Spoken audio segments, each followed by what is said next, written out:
C'est vrai que le cheval de bataille majeur aujourd'hui, c'est les privatisations sur lesquelles, évidemment, le groupe socialiste sera très ferme, a fortiori, au vu des révélations qu'on a pu voir sur l'aéroport de Toulouse. On avait déjà les chiffres très importants sur la privatisation des autoroutes.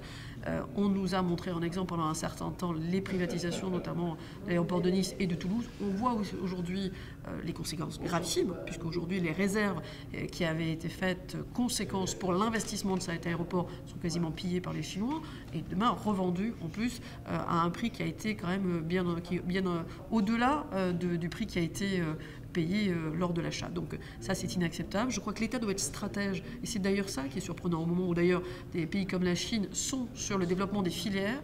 Nous, les infrastructures qui sont une filière stratégique sur le développement de notre pays, pour la stabilisation évidemment, à la fois touristique, à la fois sur l'entreprise elle-même, Air France.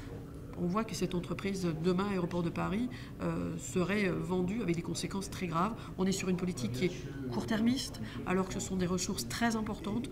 On le voit avec tous les investissements qui doivent se faire autour d'ADP. Je rappelle Orly, Roissy, Le Bourget également, le développement du territoire. Et c'est vrai qu'aujourd'hui, une privatisation de cette structure-là aurait de lourdes conséquences financières sur le moyen et sur le long terme. Aujourd'hui, pour l'État, c'est on va dire une ressource d'argent importante et surtout, encore je le disais tout à l'heure, l'État doit être stratège et de ce point de vue-là, c'est une filière stratégique aujourd'hui qu'on céderait.